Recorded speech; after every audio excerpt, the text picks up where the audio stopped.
Hello to all you yids out there. This is the Heart Now Here Spurs Fans podcast, a podcast for all you Spurs fans around the world, near and far and wide. Happy, jubilant, amazing Spurs fans. Yids, we did it. We did it. We are the Europa League champions. We are a European champion. We end the season in the most bizarre way, 17th in the league, but creme de la creme in Europe, on our way to the Champions League, on our way to the Super Cup, maybe another cup, I even hear. But listen, what an unbelievable 7 days it's been. It's myself. That sounded so mad when you just said that. I don't know about you boys, but it still hasn't sunk in. But when I hear things like that, I'm thinking, fucking hell, it's mental. Like, it's incredible. How have we done it? It's incredible. We've done it. It's myself, Lee Terrier, Matt Kerr, TJ Smith, Kevin Dennis. The full quartet is here. And lads, look, you're all in Bilbao. Like, have you slept? Are you sober again? Like, are you feeling, Kev? Start with yourself. That picture, unbelievable. You and your boy, it's done the rounds. Yeah. Our Instagram has popped off. Incredible time, mate. Yeah, no, really good. I don't know where you want me to start with it, but I'll just start this. That was easily the best night of my footballing life of Sporting Tottenham, without a doubt. Been lucky enough to have been to a couple of cup finals in my time, but that night will take some fucking beating. Just for the basic reasons of obviously us winning it, being with your pals, having my son with me at the time.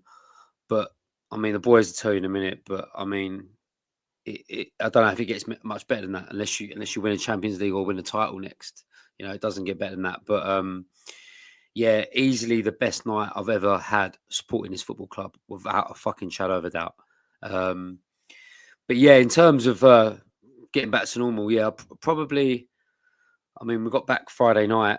I missed the parade. We were still coming back from Spain, and got up Saturday morning, felt like shit, obviously, and went and played football. Come back from there, felt like shit still. Sunday still felt like shit. Monday, still tired. And then this morning I went back to work, and basically life has to go back to normal now. But I mean, the boys went to the parade, so it must have been even more surreal for them to go back to work after having that as well. And I miss Brighton as well. So I've kind of just had Bilbao to deal with, but these boys have done more than I have in the last few days, and it must feel surreal for them to go back to work more than me. I bet. I mean, Teach, you was in Ibiza for the semi-final. You went back to Spain for the final. The Spurs fan zone, the flights to and from Bilbao, out of Spain. Tell us about it, mate. How was it? Oh, yeah, I don't know whose fucking life I'm living at the moment, mate, but it definitely ain't a dad of four who's about to get married. I'm telling you, I've been on it for like fucking 3 weeks, mate. It's been mad. Honestly, it has been sick. Like you say, we had the stag do in Ibiza. Obviously, come back from there, and then a week later, literally just over a week later, I'm flying to Rome with Matty, and fuck me, like, listen, I know what it feels like to sleep rough now. Tell you, that was an experience, mate. Like we always like we'll tell you how we got there. Like we done the trip to Rome, like late on a Tuesday. We flew into Rome. By the way, you can probably still hear I don't have my voice back. It's still in Bilbao. I don't know where it's fucking gone. I've lost it proper, honestly. Yeah, so we flew to Rome, and then we had like a 5-hour layover there. So we're sitting there on the benches, all like trying to fall asleep. There's some pictures that have probably done the rounds, and we'll get them on the Instagram as well. Flying to Bilbao at 8 a.m. Obviously, none of us have properly slept. We've all done a little wash in the fucking bathroom, changed our t-shirts and cracked on. And then yeah, mate, I can only echo what Kev said. Probably one of the best moments of my life. It's up there. Like, obviously, I've had kids. I'm getting married soon. These are things that will rival it. But and I know people out there who, they see like United and City and that, they win trophies all the time. But honestly, like, that feeling, if I could bottle it and sell it, I'll be a fucking millionaire, mate. What What a feeling. When that goal went in, as scrappy as it was, I just felt adrenaline. I felt emotional. And this is just a goal. This ain't even full time. And I just felt my body just tingling, thinking, we're gonna fucking do this. I'm actually, I'm gonna say the truth. I fucking knew we was gonna do it. I did. And everyone that spoke to me in the fan zone will tell you that that's all I kept going on about, is that we'd already won it. In my head, I manifested it. We'd already won it. And I just was there to see it. But yeah, so in the stadium, obviously the fan zone was one thing, but in that stadium, when the first goal went in, those emotions I just described, and then full time, I can confirm, because I denied it on the last podcast, I do have tear ducts apparently. Yeah, you have them. You have them then. I did cry like a kid at Christmas that's just got his favourite toy.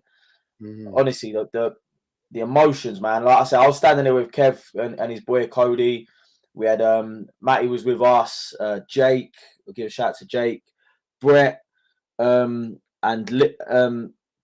Lee as well. Like, it's honestly, mate, it was just fucking epic. What a feeling. And then like you come out and you're like, we've won it, and you're looking around and everyone's in the same thing. Like, everyone's got their tops off. Everyone's like, we're fucking champions in Europe, I should say. Like, we obviously, it's not the Champions League, but still.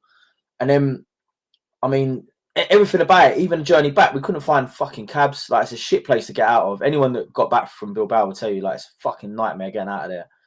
We're not getting to the airport. The airport doors are closed, so I'm sleeping on a concrete bench for an hour, and then just getting on the plane, just smiling. Honestly, I just sit there giggling to myself. People that follow the Instagram would have seen it. I videoed myself doing it, like just sitting there, just laughing. People must think, what a nutter this geezer is. I'm just like sitting there, just smiling my head away, like as I'm on the train back home, thinking, "Oh, we fucking done it." Honestly, I knew how unbearable I was going to be as well going back to work. Everyone that knows me knows Tottenham, how big Tottenham is for me. I am unbearable at the moment. Anyone that doesn't support Tottenham, they just don't want to talk to me, because that's all I want to talk about at the moment. And it was just fucking epic. And then obviously I had Thursday at home with the missus and the kids, and then the parade the next day. I'll be honest with you, I don't know why they put it on a Friday, but having it been on the Friday night, it actually worked out really well.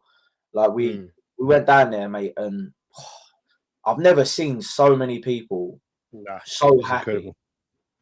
And just everyone fucking loving life. It was people like climbing lampposts. There's people getting on top of buildings. Like, just everyone just wanted to be that little bit closer and have that little bit of vision of the trophy and the parade coming past.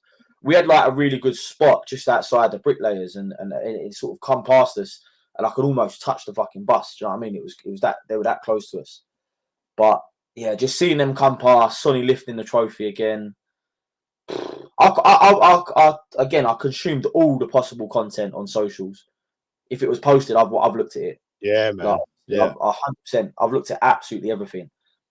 It was, and I said it on the Instagram as well. Epic, iconic, historical, generational. What a fucking time to be a Spurs fan. Fuck 17th. Who gives a fuck? We just won the Europa League, mate. Big. Unbelievable. Big. Living through moments, guys. Anyone watching this, and I said this, the young ones watching this, and they've had the Poch era of Nearlies. They've watched this. I fucking had the 90s and the noughties, mate. It was shit. This is generational. This is a fucking moment in history, and we're part of it. Lap it in, lads. It is fucking epic. I fucking love it. I love it so much. So good, mate. And you sum it up well there, Matt. I mean, you have kept the faith throughout. You've said it, a bit like Ange. You said it. It came true. How was your experience, Bilbao and the rest? You know, did you soak it all in? How much can you remember? You know what TJ's mentioned about crying in it. I still ain't stopped crying, boys. I still ain't crying. I've been watching today again, Johnson scoring and seeing the fans go absolutely mad. Clive Allen jumping around in that, and my eyes just water up again, because do you know what it is, boys? We've been through a shit upbringing, yeah. Like Arsenal fans just on us constantly, Chelsea fans, then West Ham fans. And then do you know what? We go home and away, and like growing up in Tottenham and that, you just want to see some fight from your team, yeah. And I literally just felt that a massive weight was lifted off my shoulders, yeah, because they can't banter us right now. Do you know what I mean? It's like we've got away with it now, and we're like, whew, thank God for that, because I couldn't take no more. Because it got to the point, no matter what a fan said, like they couldn't really banter us anymore because like that's actually a new one, yeah. But growing up as a Spurs fan and then having that moment was my life's peaked, mate. My life's peaked. It's done. Like I'm happy. I'm happy. For the Super now, Cup. you know For the Super Cup, we've got another cup on our hands. But know what, boys? In Bilbao, like I echo what TJ said about sleeping rough and that, going to Rome and getting to Bilbao. Like I remember we was in that toilet, TJ. There was about 4 or 5 of us in there, mate. Someone walked out. Craig's having his shit on the toilet. Some random geezers walked in. Craig's having his shit. Craig's like, hey, someone gonna fucking shut the door or what? We're all in there, like basically naked, just getting changed. Mate, it was just carnage. And then in the fan zone was just epic, man. I've never experienced something like that. You could go missing for 2 hours and you knew where everyone was in one spot. And they done well. What Tottenham put on in Bilbao was unbelievable for the fans, even inside the stadium. Like, it was just nuts. And do you know what it is? Like I say, we've been home and away and stuff like that, and we haven't seen us really win nothing. And sharing that with all of us lot was unreal. Like, even the boys just in Bilbao in the fan zone, just them being there, part of it. The whole journey was just emotional, and yeah, definitely got the better of me. Like, I just think that's the number one thing. We all shared that moment together, and that will stick forever. Yeah, because we've grown up through fucking shit. Let's be honest, we have. And then coming out the stadium, make me want to cry, Matt. Keep going, bro.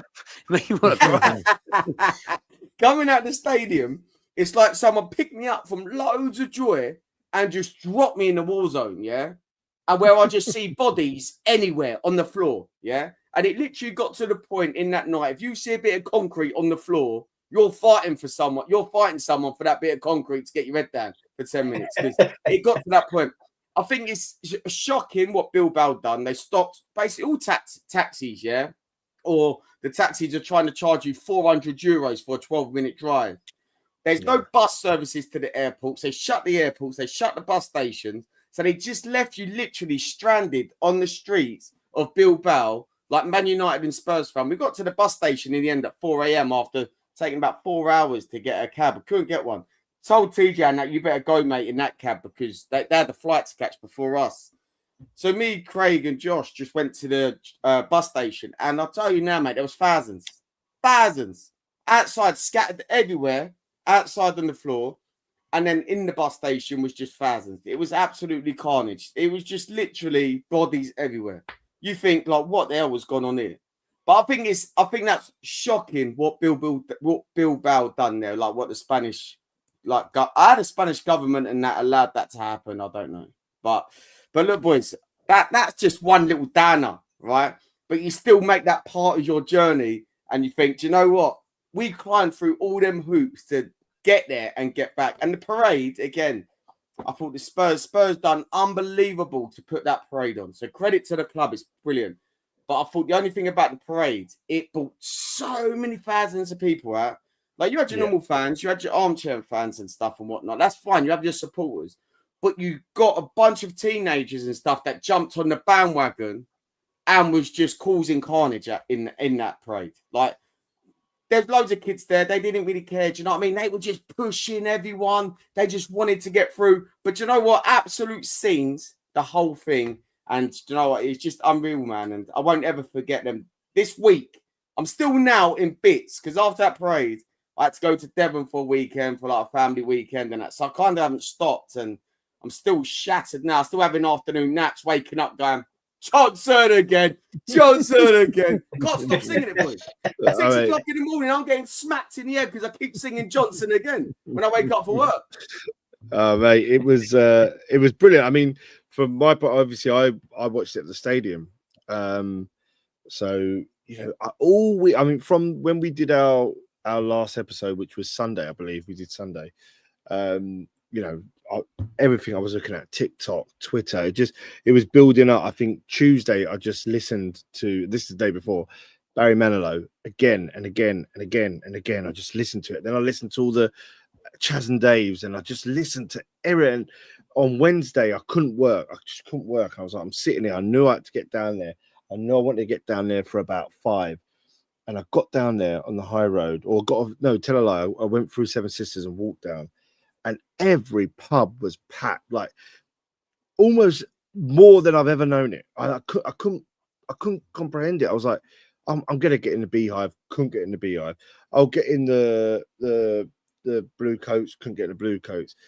Went all the way there. In the end, I just got some drinks on the street, and there was a guy in his off license. He had a card machine by the door.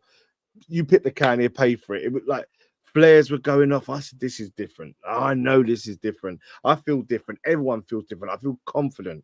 I don't go into this game feeling like, oh, we've got a chance or what's going to happen.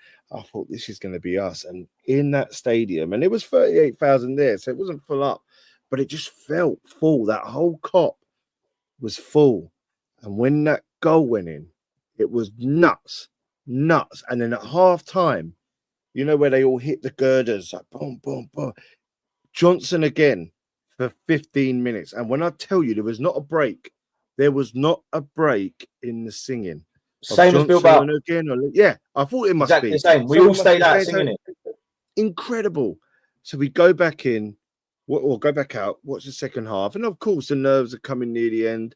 That Van der Ven clearance is, oh my God, that's art. That art. Catch that. That's a fucking frame on the wall, that is. It's a painting. And the final whistle, like you lot. Unbelievable. This unreal joy.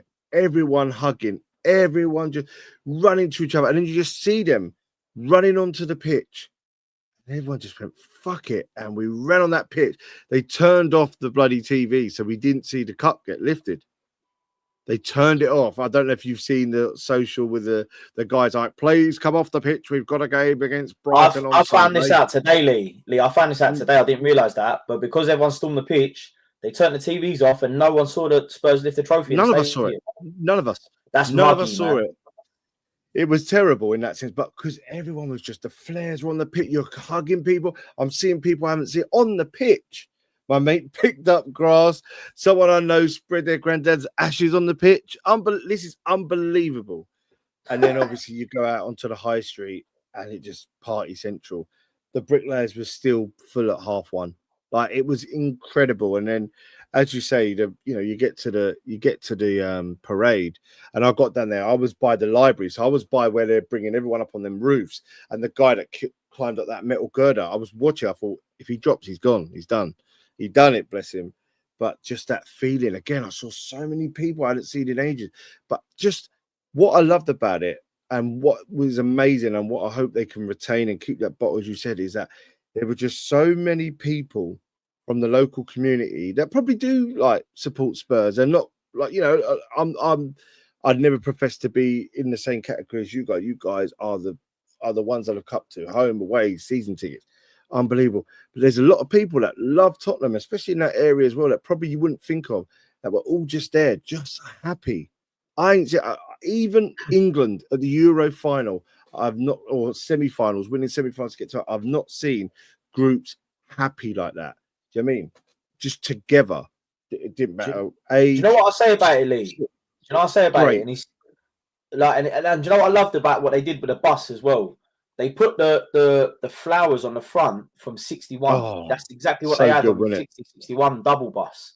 Yeah. And do you know what it was? Like, I've seen, like, they call them like Flickr videos, didn't they? You know, the ones that like the old Flickr tape thing. That's right. Yeah. Like, where they're sort of, and I've seen videos of that, and I could see that in colour live. Do you know what I mean? It was mad. Like, I kept having like a lapse in memory, an overlap in memory, where it was like I was looking at everything live, and I was also seeing 60-61, what I've seen in videos. And that, for me, that's why it was so iconic for me, because I was like, I've got the bus with the same fucking flower shield on the front of it. I've got people hanging off the same lamppost they were probably hanging off back then. I've got people at their windows, like, waving flags, and like the fucking old, what do you call them? You know, the rattles that go around. The rattles, yeah. Thinking, like the overlap of like the generations for me, it's like 60 years apart. But I was like, wow, man, this is, we're actually in a historical moment. It's happening around me, and that for me, and like obviously I was there with my whole family. I was there with like my dad. I say my as in like my I couldn't take the kids. Fucking couldn't move down there, but I was with like my dad, my brother, all their partners and that. My mum, fucking mad. Honestly, it was just it's like I can only echo what you say. Everyone was it's just happiness. It's just pure happiness. That's the beauty of it. I've never seen that before. Not with football. I know what happened if we win the league. Fucking hell. Oh my God, we won't stop. But that was the beauty of it. And then I was very, very, Kev, but so wonderfully put me onto a link. A good follower of ours, Richard Bicknell, who's watching tonight. Big love to Richard Bicknell. He was able to get 2 tickets for us to go to the Brighton game, which result was not a thing, but the flags at the beginning and then the end, and everyone was there. Our good friend Steve Perriman on the pitch. They had the legends do a guard of honor. They walked around with a cup. It was just a lovely, fitting end to what was, I would argue, it was the best week of my fucking life in terms of Tottenham supporting. It was absolutely incredible, and I just think it's so lovely to see how everyone has felt that beauty and that joy, and I want that forever now. I know, the dust has to settle at some point, and look, alongside all these great memories, there is a future to look to. And Kev, I know it's early, but I've got to kind of say it is that he said he'd do it, and Ange did it. He said it, the parade, season 3 is better than season 2 with TV shows. Sorry. How cold is this geezer with his lines, by the way? Oh, he's the best. He's got to be the coldest. He's a media dream, isn't he? He just drops these lines all the time. He loves it.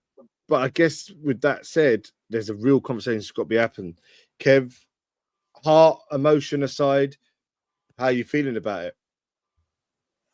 I still haven't really got into the thought of the dust settling, because I'm still in the zone of still being in that happiest part of my life at Spurs. And you're right, it is going to have to change at some point, but I haven't gone there yet. I'm still in dream world. I'm still sort of, in a moment like TJ saying, an historical moment that I can never ever forget. And I mean, he'd have to do a lot wrong pretty quick for me to jump on his back for delivering me that cup and letting us all have that moment in Bilbao, and grown men crying together. And it's just like when you're chucking the parade and everything else, it is literally the best.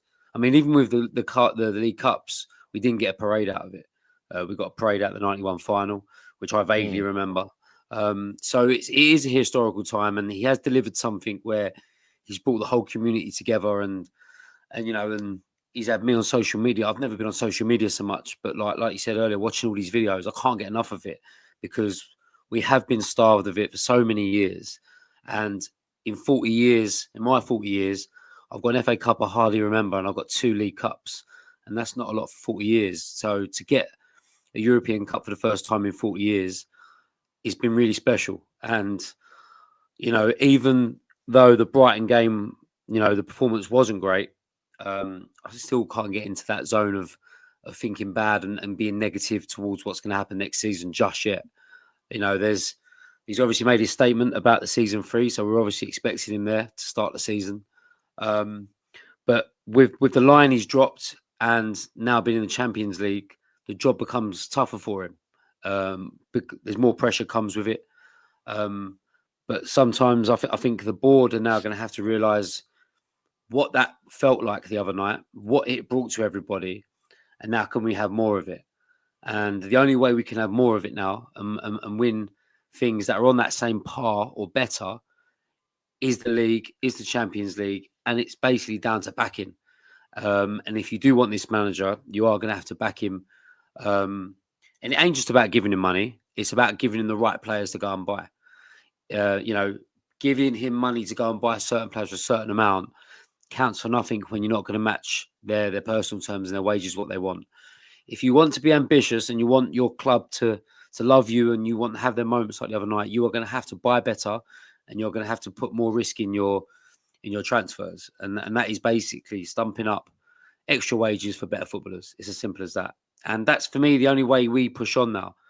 We've all had a taste of this cup, and we've had a taste of success. And what T was saying earlier, your Man Cities, your Man United, your Chelseas, your Liverpools, they're used to it. We ain't. We don't want it to stop at one UEFA Cup. We want the FA Cup next. We want the league. We want to have a big run in the Champions League. But that only happens if you want a manager, you back him right, and you back him to the hills. And if he doesn't, then I'm afraid in October time, I don't doubt we'll be back to where we was, and we'll probably have a new manager in, and we'll have another merry-go-round, and then it all starts again. And I don't know if Levy just wants a flash in the pan trophy, but I know us fans fucking don't, because we have put a lot on over the years, and there's older people than us that have paid more money and been more places than us, and are dying to see it as well. So by giving us that little taste of that, we want more of it, and they at the top have to make the right decisions this summer. If they are going to back him, they need to be so ambitious to even the league form just has to be better than what it was, But listen, we tasted it, we want cups, we want everything now. I mean, it's the best week of my life, and I want to experience it again. Yeah, 100%. And loads of people on the chat do. Big love to our sponsors. Obviously, Join IT, obviously Hotspur Heritage, fantastic sponsors this season. We've got Dave Rickson in the chat. Yik Yak's in the chat. Yik Yak said, lads, my proudest moment since watching us win the 1901 FA Cup and Kev buy me a pint after 20 years. Billy Clarkson said, thanks for another season of fantastic podcast. Thank you, Billy. Jay Costin, loving it. Billy Clarkson, as I say, Lewis Cobb. We've got a good friend, James Coops, in the chat. Richard Bicknell, again, legend. I can't thank you enough. Mitchell, come on, you Spurs, as he says. But I guess there is that hysteria. As Kev says, we do have to start thinking about, if you're going to compete at these top levels, you've got to invest more. TJ, you had some great chats this year about where you felt Ange was, about where you felt we were as a club. Has that changed? Where's your stance on everything post Bilbao? It's tough because I'm in a similar boat to Kev, to be honest. I'm in that exact frame of mind where, if you look at the Premier League in isolation, we've sacked better managers for a lot less. So, but then how do you sack the man who has delivered not just on a trophy, but a European title? We've only been in 6 finals in our entire history as a club, and he's won one of them. 41 years since we last won one of them. The man's delivered where others haven't. Yes, the league form cannot be ignored. It cannot be ignored. And for me, Ange's in-game management hasn't been up to scratch. But how can I sack the man who delivers? How do we do that, guys? We can't. It's the answer to that question. We can't do it. So what do you need to do? You need to now, as Kev said, as a board, you need to now decide if he is the man for you. You need to back him. You need to go out, get the players he asked for. Do you know what I love? I'll tell you what I love, yeah, and I hate it because he kind of left our club and whatever. But Antonio Conte, after winning Serie A with Napoli, walked into the board's office with a list of 6 demands and said, if you don't give me them, I'm gone. Literally, mic drop like that. Like he said, I want 200 million war chest. I want you to up the wage budget by 30 million. Oh, and a few other things as well. He wants them to develop a new training center. He's like, if you don't do any of these things or put plans in motion, I'm gone. Wow. Imagine someone like Ange said that. Then you leave, be like, all right, mate, see you later. Whereas Antonio Conte probably will get that because he's delivered Napoli their first title in fucking years. Yeah, so it's interesting. I personally think, like, if he'd have lost that final, he'd have been sacked the same night. Not even the next morning. It'd have been the same night. It'd have been like, the season's an utter failure. You've had a good run at the Cups, but you haven't delivered yet again. However, he's delivered. You can't sack the man that delivers. I'm worried, like Kev is, though, that when we get to 10 games in and we've lost 7 of them, the board go, right, thanks for the trophy, thanks for the memories, but that's it, we're done. I actually think that's probably the most likely outcome, which is sad. Do you think they'll if they don't back him as much as we think they should, if he is given a few quid here and a few quid there, and he buys a few young players here, maybe buys kind of maybe one marquee signing, do you think they'll sack him quicker because of what he spent, or do you think if he spends less, he'll get more time? I don't think it'll have any bearing. I think they either decide that they want him to stay and they give him money to spend and he has autonomy. He needs autonomy. Like, it's like, these are the players I want, go and get them. That's it. No fucking arguments. If they don't do that, then they are setting him up to be sacked. Literally, this team is not good enough. I agree. To get into European places in the league next season, as it is. And that's nothing on the players. That's nothing on the players.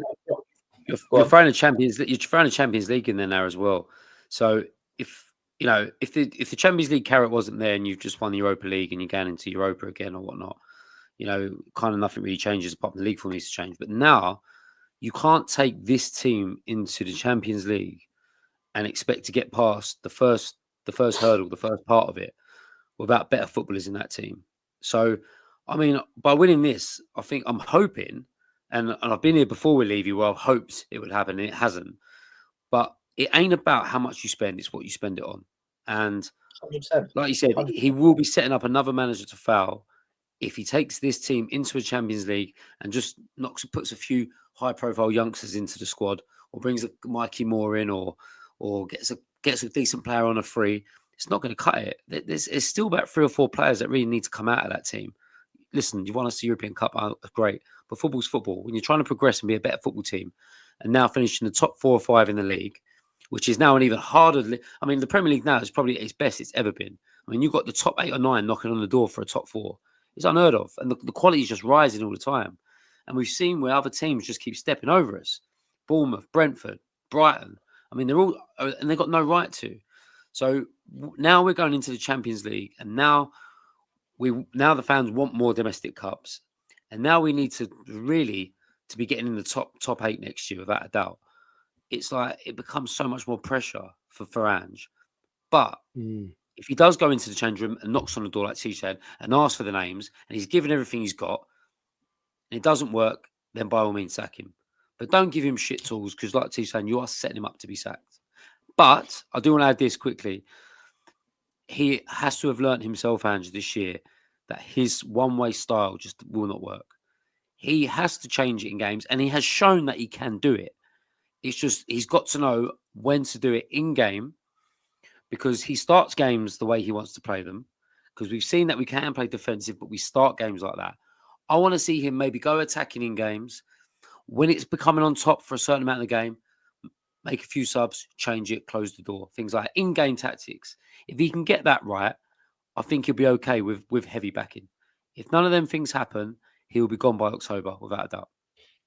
Well, I mean, it's interesting here because, we say that, and Matty, you've been a massive supporter of Ange throughout. You've stayed calm, you've stayed very passionate. Obviously, like Kev says, like TJ says, he does need reinforcements because we're not, we're moving up a gear. 1, we've got to move up the table, but 2, we're in the elite competition. Do you think he's going to be there, and do you think he can do it if you're used to the Levy ways, which, let's be honest, I reckon maybe 100 mil?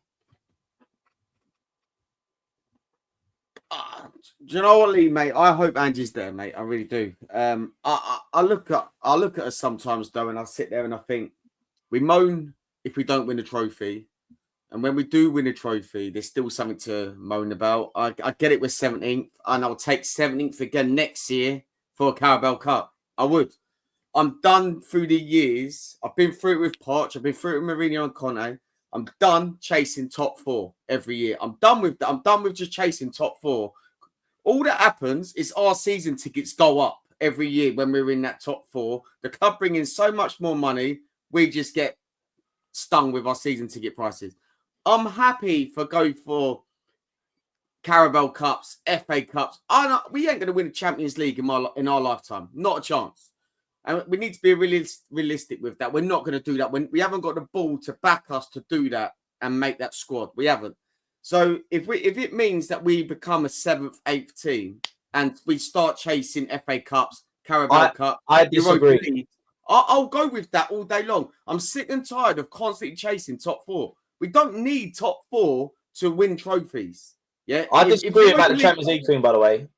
We are more likely to win the Champions League than the Premier League all day long. But mate, I look at the Premier League and you got the teams above us. So you got Man City just go out and spend 200 million in January. Do you know what I mean? They're going to be back. You've got Arsenal. You've got Liverpool. All these teams are levels above us right now. I don't know if I could take 17th again for a Carabao Cup though. Maybe FA Cup. Kev, you would. What you telling me you wouldn't take that day out Wembley and stuff like that and win that Carabao Cup? Of course you fucking would. I mean, I still listen. I would. Listen, the only reason we weren't dragged into that zone was because the other 3 were shit. We can't be tampering around that fucking relegation zone again. Did you see the stat, by the way? Did you see the stat? We're the only team in Premier League history to lose that many games and stay up. I'll tell you what, though, boys. Right? I'll tell you what it is. Right? Last season, Ange got us 5th. Yeah, that would have got Champions League football this season. Yeah, so we got 5th last year. We fell. We got 5th for a reason. For Sonny to miss that chance, Ortega to save it, and Tottenham to go and win Europa League. So all that happened for a reason. Yeah. This season, we're 17th. I don't think we're going to be 7th. We're not even going to be nowhere near that position next season. I feel like Ange is going to learn. I think the way he's approached the Europa League, he's going to approach the Premier League next season. I really do believe that. He's going to go with the attacking football at home, and he'll play the counter-attacking football away like he has done in the Europa League. I really do think that, because I thought the Man United game, it was boring, but Johnson scored, and we had a game plan. We knew what we were doing. That was probably one of the times that we've had a game plan. Do you know what I mean? And in Europa League, we've had that. But I do think next season, the buzz of us fans, if we can make some marquee signings this summer, we will start next season the way Ange started his first season, where everyone's just in full voice backing him. You know, and I think we'll start the season strong. I really do. I think what makes that happen, Matt, is I think the club needs big signings now. I mean, for next year, for everybody to be on a buzz from the off, we're going to need. I keep saying his name.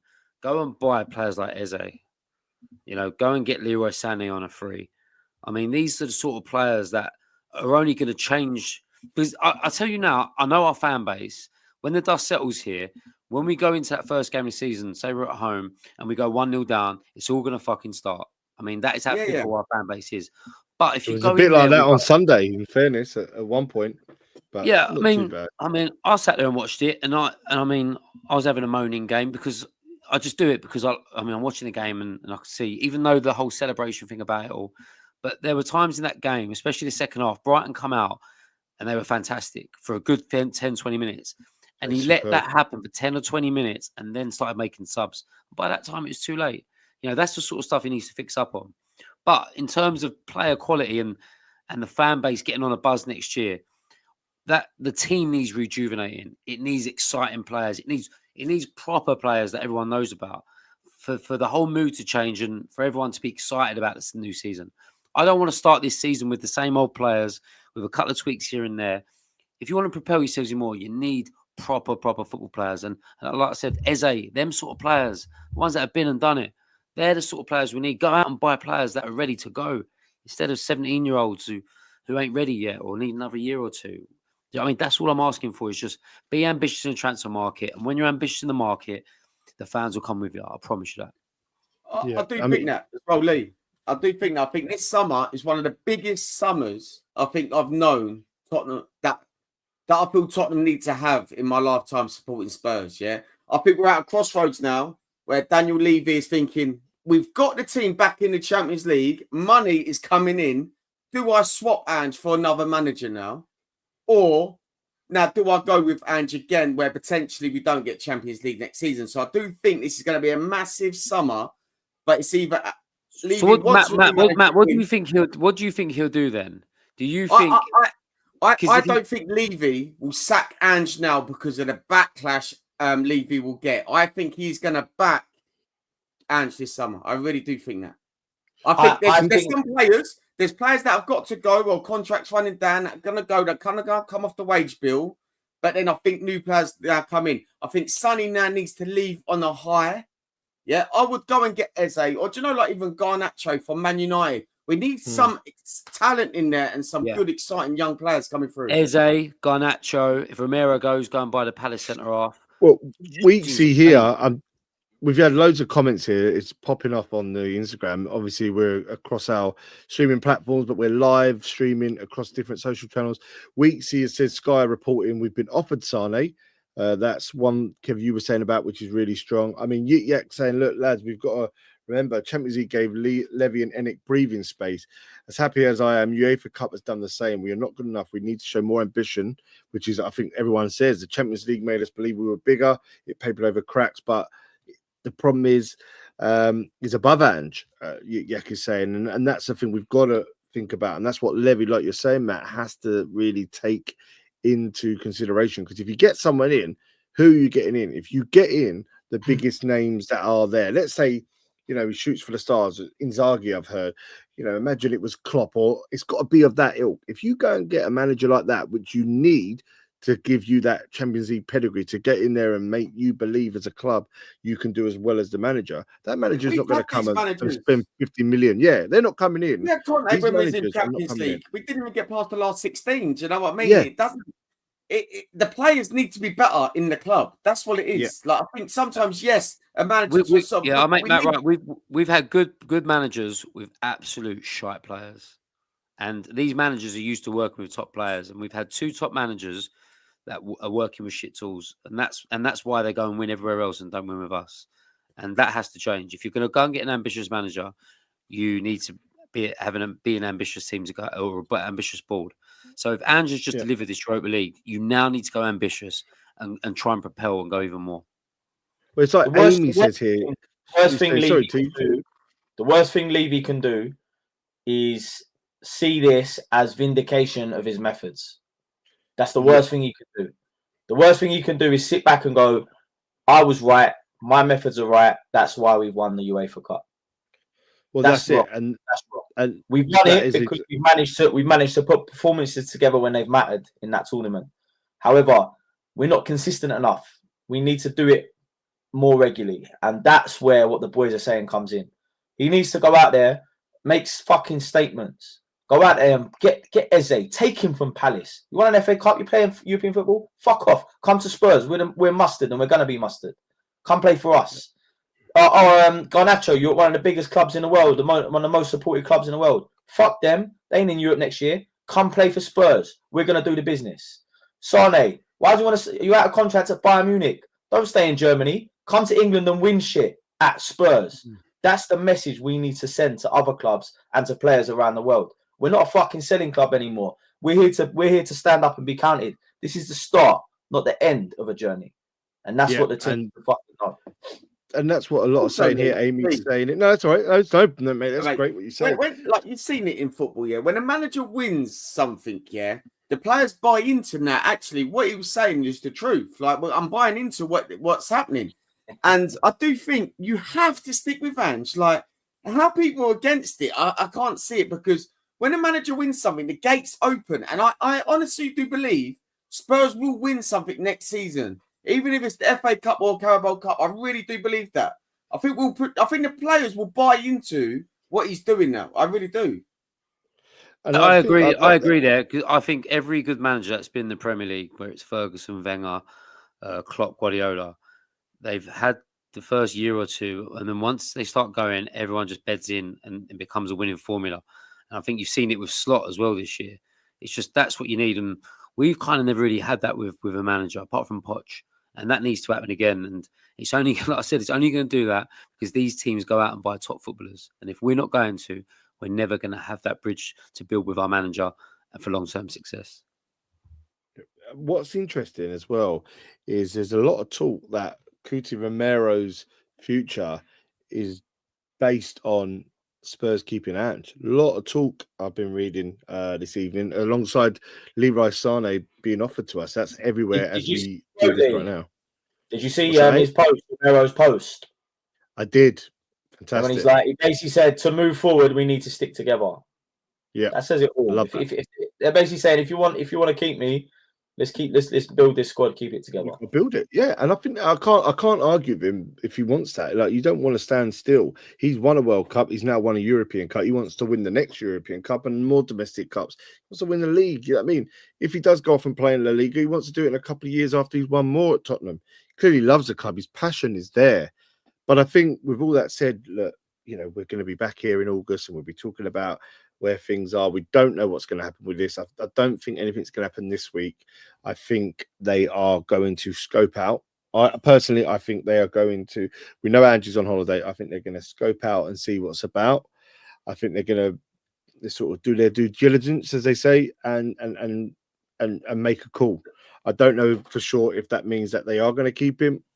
The heart, you know, the emotional side of me wants to keep him, but there has to be a conversation, like we've said here. We've all said it here. The conversation has to be. It may have already happened on Sunday night before they went on holiday, but Andrew lost 22 games in the league. A lot of those were because in-game management wasn't strong enough.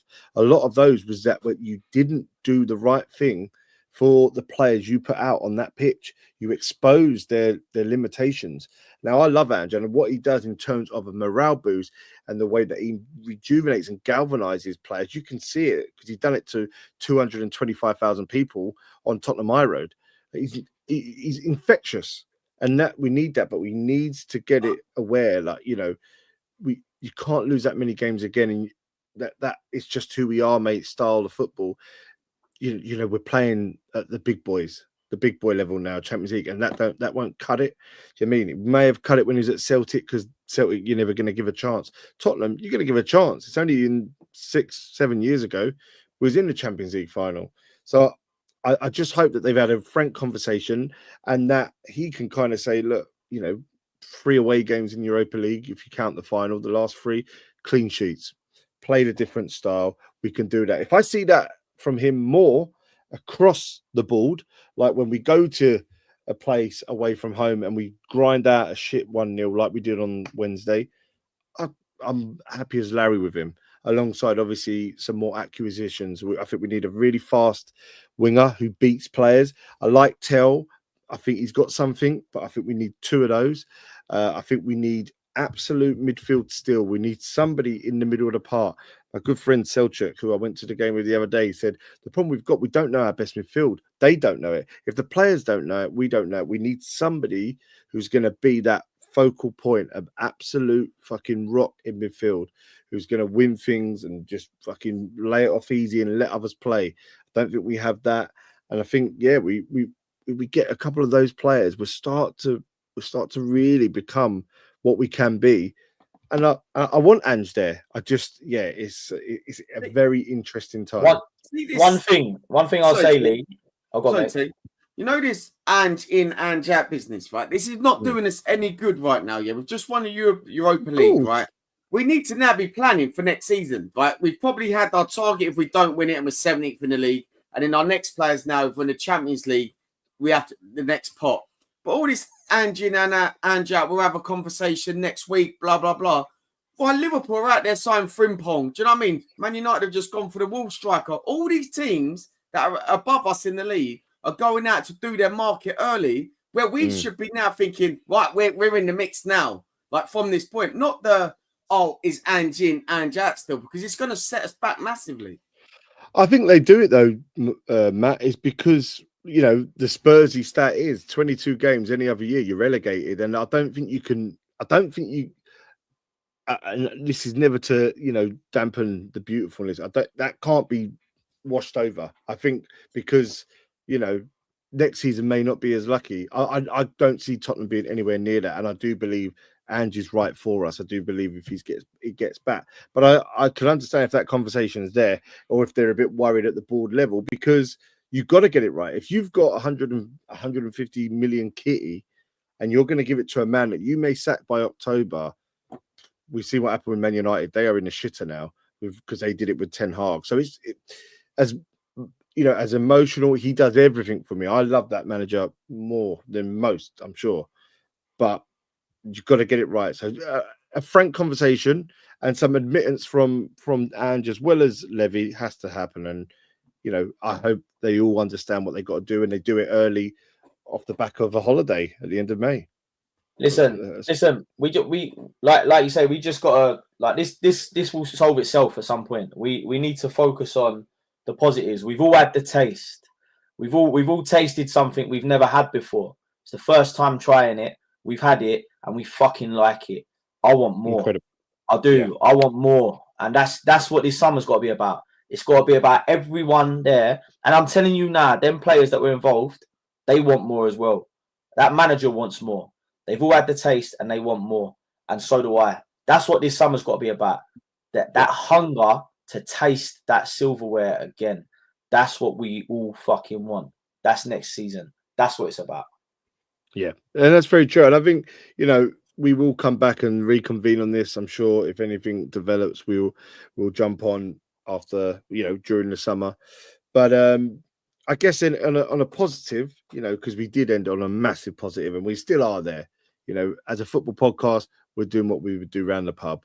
You have a drink, you talk about what you reckon's going to happen next, because there's always a next chapter. But reflecting on the previous chapter, I'll ask you all. I'll ask you first, Matt. Who is your Tottenham player of the season? Woo.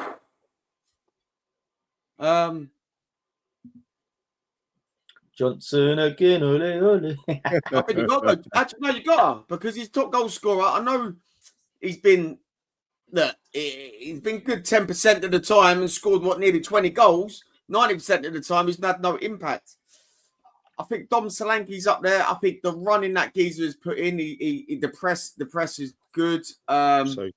Bergvall only come in like halfway through the season when he got his chart. Now I'm gonna have to go Johnson. I've got to go Johnson. Nice. Kev, who you giving it to? I'd love to give it to Johnson because he gave me that moment, but I'm not going to. I think I'm going to give it to Archie Gray. Wow. Oh, really? Just for having to come in. He's still pissed. Just for having to come in at the time he did, at such a young age, and be so mature. And you've got to think, he's just come into a club from up north, been thrown straight, probably wasn't expected to play for at least a year or two. And he came in when shit was bad. And I thought gave us absolute rock solid performances and played in 3 different positions. At that point, I mean, if you take Johnson out of it, who else can you really say that was fit enough, stayed fit enough the whole season and stayed consistent, apart from Archie Gray? I don't think Brennan Johnson. I'll tell you one in a minute. Well, interesting. I think it's interesting. I'll go for Archie Gray just for how he come in and how he settled straight into the team and played well as well in his position. Love it. I mean, Yik Yak says Johnson, like Matty. There is, there's a few there that are there for Dom Solanke. I was for Dom Solanke. I really love Solanke. TJ, are you different to all of us? Different to all of you guys. I like Johnson in terms of what he's done. I've just seen someone say my one. There you go. That's my one. Mitchell, I'll get to it. I'll tell you why, because I think there's other players that need a mention. I think Kulusevski for the first half of the season was brilliant. I think he was a shining light in a poor team at the time. I think Spence came in and hit the ground running. This is a man that's been pushed back out, and I'll be honest with you, I don't really know why, because I thought he was fantastic. Yeah, Archie Gray, I think he plays good in every position apart from his actual position, which is strange. It's because he's forgot how to fucking play there because he's had to play out of position so much. Mm-hmm. He's put in centre mid and he don't know what to do. He's fucking playing the offside trap in centre mid. But I can't play Gray centre midfield. I can't see Archie Gray centre midfield anymore. I can't see it. No, me neither. But listen. For me, there is one person who has come in, bought into the club. He's not from this country, but he's come in. He knows what it means to put the shirt on.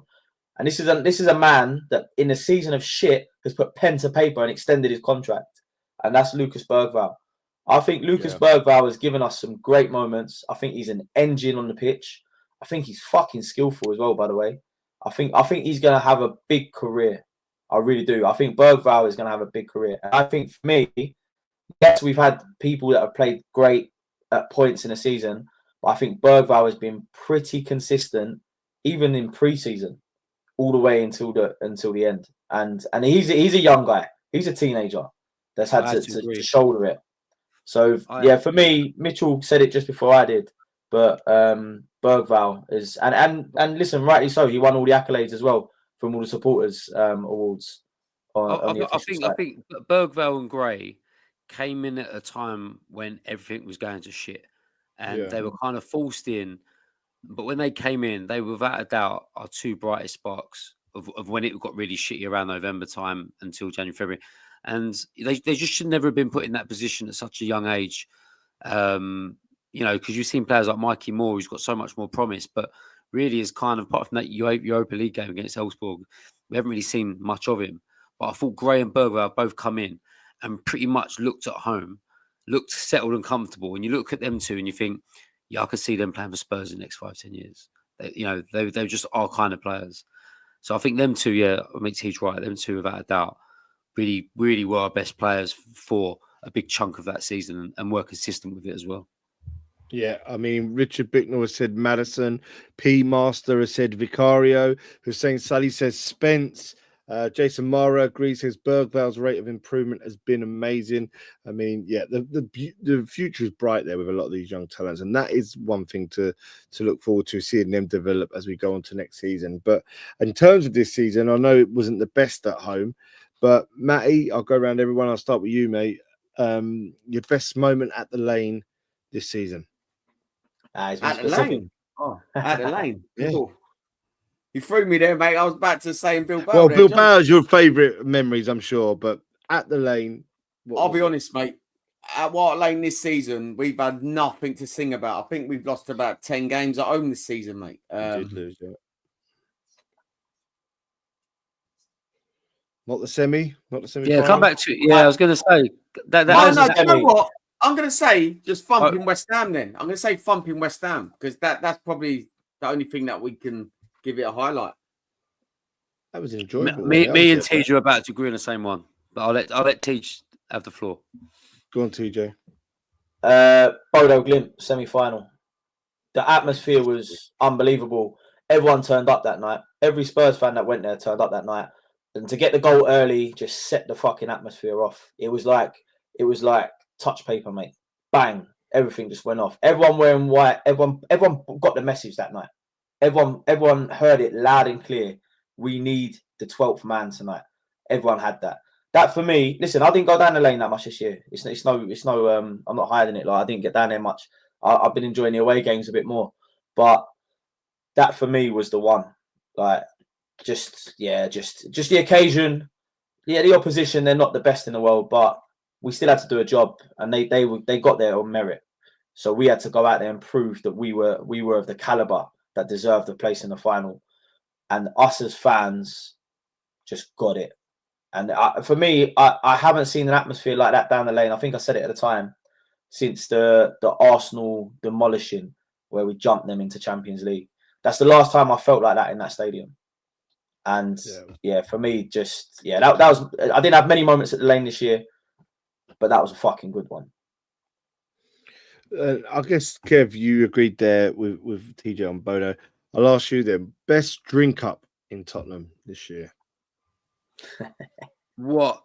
Any game? Home or away? Game. Well, at home, what was your best drink up at the Lane this year? Drink a lot every time I go down there, mate. It's not a favourite. not really a favourite one at home. Because it's pretty much the same. We sort of drink the same whether we win or lose. You know what I mean? But away, I know we'll take Bilbao out of it. And for me, Bilbao and Frankfurt was unbelievable trips. But I tell you what one I did enjoy, and I was with TJ, and that was Ipswich away. It was a ground we've never been to before. It was a Saturday 3:00. We met early, a bit of pie and mash, got on the piss quite a bit. Obviously won the game, enjoyed the game, went out on the piss after, got off at a random train station that I dragged everyone to a pub to. But yeah, went back to Chelmsford and had a few drinks. It was just you don't really get them rare, nice Saturday away days, and where everything just goes smooth. And I thought Ipswich would stand out for me as a drink up, and but yeah, Frankfurt and Bilbao were 2 trips that I'll never forget as well. Incredible. And then I guess then I'll ask one more question for each of you. Matty, starting with you. I'll give you £100 million tomorrow, and you're in charge of Spurs. You've got one player to buy for that 100 million. Who are you buying? I think I'll go and get Gomez and Jonathan David on a free. That's 2 good players there on a free transfer. Free you can have. I would probably go and get whoever's up for the market of Garnacho and Eze, one of them. And then I think we need a proper holding midfielder. We need a holding midfielder, and I don't know who I'd get as a holding midfielder, but we need a holding midfielder. But I don't know who. Okay, that's a fair point. And okay, TJ, you've got 100 million. What are you doing with it? See what Harry Kane's up to, mate. Bring him back. No, I'm Oh, joking. really? No. Do you know what? I actually think if he comes back, he would add to the team. I really do. I feel like the curse has been lifted. Both got trophies now. I feel like if he come back, that he would add to the team. But I don't think it's what we need. I think, and this might make some people sad, some people happy. I think Son might call time this summer, and I don't think it'd be a bad decision. You know, I really don't. I hope he does. Hope he calls it time on the high. If he went, boys, I've done it. Thanks for the memories. I'm gonna see the twilight out in fucking somewhere else. The club do not want that, mate. Back on. And if we brought in Eze for me is the ideal replacement for that position. I think Eze's got a taste of silverware now as well, but he needs to. No offense to Palace, but we're a bigger club, right? A much bigger club. If you come here, I feel like he's a sort of person that could achieve things at this club. But that would be my if we lose Sonny, that would be my decision, like where the money should go.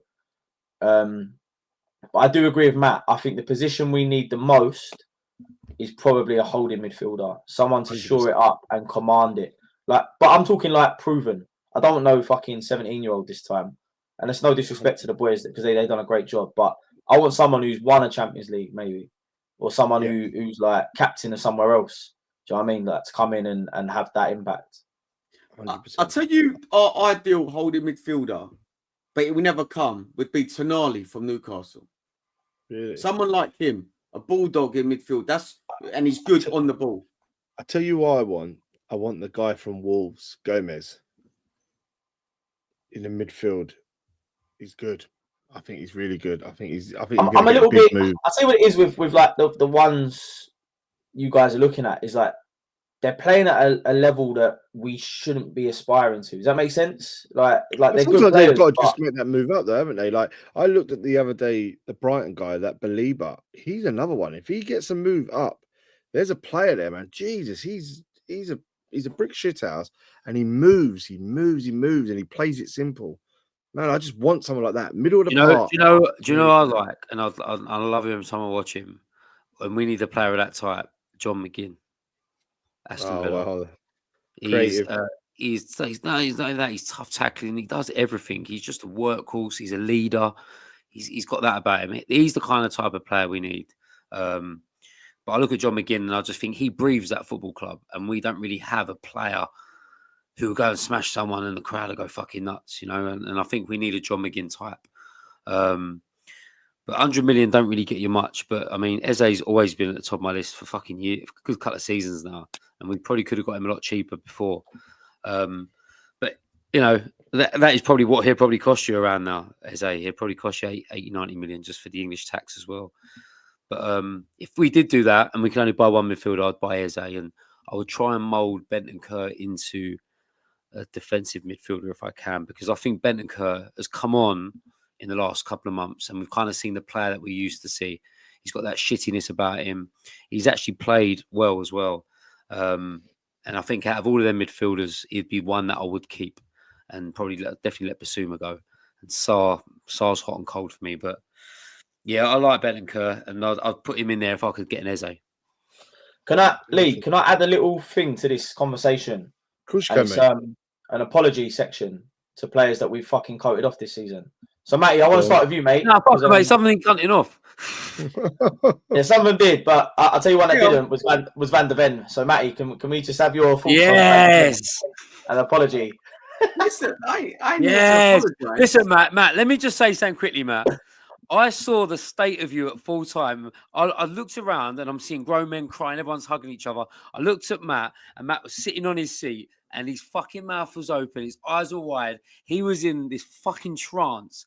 And he was only in that trance because Mickey Van der Ven fucking pulled that off the line and give you that fucking moment. So don't tell me he's fucking overrated, son. Look, I'm not. Look, with Van der Ven, he's a glorified Ben Davis, isn't he? Yeah. Oh, come on. Yeah, I've had enough tonight. I'm going to bed. Hey, where's the clickbait? This is clickbait. This will be a meme tomorrow. Fuck's sake. I tell you what. Whereas, look, Van der Ven is a class player, right? He's rapid, right? But if he had like Ben Davis's legs, he ain't going to be that player. He's not. But Cuti Romero is our best centre back by miles. That's my apology. I've given I call Romero a fraud at some points in this season. I'm pretty sure. I did. And he's proven me wrong. The guy's shown leadership qualities. He's shown. Do you know what I love about Romero? Yeah, the one thing I do love about him is his nastiness. How the fuck he got under Maguire's skin in that game? I love it. Love it. I'll tell you what, Tej. Let me just jump on that a bit. That was one thing that I saw in that final that we've always missed and lacked was that shittiness. I mean, I've only rewatched the first half since I've been back, but we were just shitty all over the pitch. Richarlison, come on, was an absolute shit ass, and that is how it needs to be. If you sorry, Kev. Hang on. I'm not. Listen, but hang on. My thing with him is scoring goals. I never doubt his shithousery, but when them players did that gets you over the line in finals. You have to rattle teams and you have to get people off their game. And I thought Spurs did that in that final. But yeah, my apology, if I'm going to have to dish one out, will be Brennan Johnson. And he no, Kev. I've loved hang on. He hasn't been great this year. I know he scored the goals, but he hasn't really played well. I mean, people will argue that because of the back post tap-ins and the important goals he scored. But I'll just have to apologise for slagging him because he give us that fucking moment, lads. He give me fucking ecstasy. Listen, I had Brian beat the bush. I mean, we've all done a lot of drugs in our time, right? But that buzz of that fucking final whistle will fucking be better than any drug I've ever fucking took. I'm telling you. Should have seen me in there. Should have seen me in there in the 70th minute on Wednesday. Even all that even that mushroom nasal spray, Lee. That was times that by 20 fucking 5. Oh, mate. But Brennan Johnson gave me the best moment and the most emotional moment of my time supporting Tottenham fan. So just for that, I'll apologise to him. So, but he needs to do more in games next year. No, you know what, boys? My apologies to Sonny because I am harsh on Sonny, and I kept saying he's not our captain. He's a pathetic captain. Which captain goes over there and cries at the away fans? And then when he lifted that trophy and started crying, I started crying. So my apologies to Sonny. Best captain ever. Lads, I mean, what a way to end it. I must say, we've had a fantastic year here. What a way we've had a year. Our team wins a trophy at the end of it. We've done our first live event. We've gone live every single week across a number of social platforms. It's been a year first. What are you saying about first times? What I do want to mention out is that I'm going to get it going. I would like to do a pre-season meet-up with people that listen to the podcast. I'll get it done down local, down Tottenham or something. So we can all have a pre-season summer drink. Like, I mean, sometimes, every year we end up going to like Clacton. To all the old Spurs boys, we'll go meet up for a day when everyone's been away from each other for a couple of months, just to meet up and have a drink before you get ready to come back in August. So I'd like to do that, maybe down the Coach and Horses or the Bill Nick or something like that down in July. We'll set a date out and we'll do a proper event for it and get it all posted out and do an invite thing and get everyone down there. And obviously we'll do it after TG's wedding. I don't know, TG, have you got a honeymoon going on in July? No, man, we've had to postpone the honeymoon because we can't get someone willing to look after 3 2-year-olds basically. all at once. So no, yeah, I would like to say later. I'd like to say I'd offer Tej, but I don't think I could go. Mate, hey, listen, the missus has got her hen next week, right? And my mum and dad are away for like the first 2 days of it. I know deep down I'm gonna get a right sudden urge to go and see my parents on the day they come back. I just know I'm gonna get an urge to visit mum and be like, Mum, Dad, just let you know you still have grandkids. There we go. Yeah, but yeah, we'll do. Obviously, we've got your big day coming up. Maybe after that, in the middle of July, or saying, I think it'd be great. But there are people that message the Instagram and say you need to do a summer meetup, a pre-season meetup, and you're always kind of worried that you don't have many people to turn up or whatnot. But I like to think we've got the support now where we can have a meetup and we can have a right fucking mad drink in the summer. Yeah, we call it party with a heart. Party with a heart. Yeah, I'll tell you what. Like that is one thing. I said it to us in the group. I went live a few times on Friday at different points when I was walking up to the parade, at the parade, early doors, a bit later on. The amount of people that stopped and said they listened to the podcast and they thanked us for what we do and the way we talk about it. And honestly, sometimes you kind of think, oh, it's nice to hear, but like overwhelming was an understatement. So well done, lads, and thank you so much. I echo that as well. In Bilbao, in that fan park, I had so many people come up to me, and when they say, "Oh, look, my name's Luke," and I kind of remember a lot of Instagram surnames, and I go, "Oh, you Luke such such?" You go, "No," I go, "Luke such," and I ring through loads because some of the names are in my head, especially the people that comment, and then you go, "No, my name's Luke." I go, "Oh, that Luke," because you have so many chats with people, but you never see them because you're sort of speaking through a device. So when you meet them in person, it's touching because you can really say thank you very much. Can I buy you a beer? You get beers bought for you, and I think it's really special that you have that with people, and that's all because we sit on here and we just chat bollocks about Spurs, but it brings a lot of people together, and I think that's what's amazing about doing this. It's incredible, and we're 158 episodes down.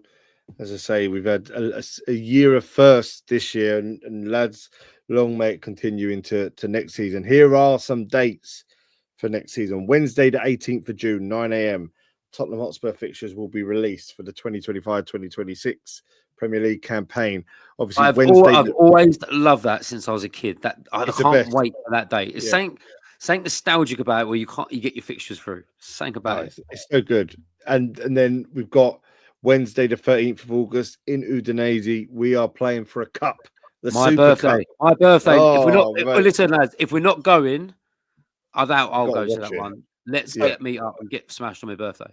So me and Matt are actually looking to go in, but we think the allocation is going to be tiny. Like it's a 25,000 seater stadium. I've done my research and looked at what they've give out as a percentage of previous ones, and it tends to be about 30%, 29-30%. So that means we'll get about 7,000. That's terrible. Yeah, so I think we'll get about 7,000. I should be okay with my points, but I don't think many other people will. But I think to be honest, I think it'd be great if we get all of us in a pub for Kev's birthday in Tottenham. Yeah, I think so. Yeah, let's do that. If you're not going, I'll definitely be up for that. What is it? Your 40th, Kev? Fuck off! Close to 50, isn't They can't ask me the age online, mate. Fucking hell. I've been telling everyone I was telling everyone in the fan park I was 28 the other day. I'll be 41, mate. 41 young. Oh, mate. 41 young indeed. Well, that's on the Wednesday the 13th. The Premier League starts that weekend, the 15th, 16th, 17th, 18th. I should imagine we're going to be Sunday or the Monday, being that first weekend because of the Super Cup. 26th of August, that's a Tuesday, is a Champions League draw for the league phase. And the first games in the Champions League are on the 16th of September, Tuesday, 16th of September. Are we pot 2, is that correct? Pot 2 or 3? Yeah, it's not been confirmed yet. So, boys, we don't have to qualify, do we? We automatically go in the pot. No, we're in. Yeah, we're in. There's no qualifiers now. I think there's playoffs for the last 8 places, but other than that, I think. Do you know what? One thing, I was glad we got a Champions League because I was sort of thinking, I don't know if I could do a whole season without going away in Europe. I'm glad we got that because European trips this year for me, I mean, I've done 3 and they've all been fucking great. And to have a year of not doing that, I mean, that would have really stung. So I'm glad we got into Europe, because some of the trips we can have, and I looked at the teams, there are some tasty ones there that, you know, I think we'd all like to go to. It's all one game now, isn't it? So it'll be there will be Madrids and Portos and PSGs. Yeah, it's going to be incredible. But they're the dates, lads. And obviously, you know, we've got fantastic, huge days coming up. TJ's wedding. We'll get together for Kev's birthday. We'll have that drink up, as we say. So, lads, thank you very much. I hope you have the best summer, all three of you. And I'll obviously be chatting to you throughout. And everybody that's been on the chats this whole season, everyone that's been listening, everyone that contacts us, everyone that sorted us out, everyone that turned up to the events, everyone that buys us a beer or has a beer with us. It's been literally the best season, and it's going to take a long time for us to come down from this incredible high. So yeah. I just want to say, Lee, I normally close shop with the socials and Instagrams through the summer, but we're going to keep it going this year. I know obviously the podcast will stop until August, but the socials are going to keep running. We normally put our feet up and fuck off for a couple of months, but this time I'm going to keep it going, and because I think there's going to be so much activity around transfers and stuff like that, and it's great to interact with people's opinions and polls and whatnot. So I mean, obviously we're going to have the event where we're going to meet up in July and have the heart meet up and all that. So yeah, the socials will still be going. So I think some people will be pleased about that. Right, amazing. So keep in touch with us on the socials, and we'll let you know. Look, if anything big happens, you'll be hearing about it. I'm sure there'll be an emergency pod if there has to be, if all of us, if not all of us, a couple of us. But if we sign Eze, we should have one. Have a fantastic summer, boys. All the very best. Thank you, everyone, for listening, for watching, for getting involved. This has been the Heart Now Here Spurs Fans Podcast. See you next year. Come on, you Spurs. We are champions. Johnson again. Ole, ole. Johnson again. Ole, ole.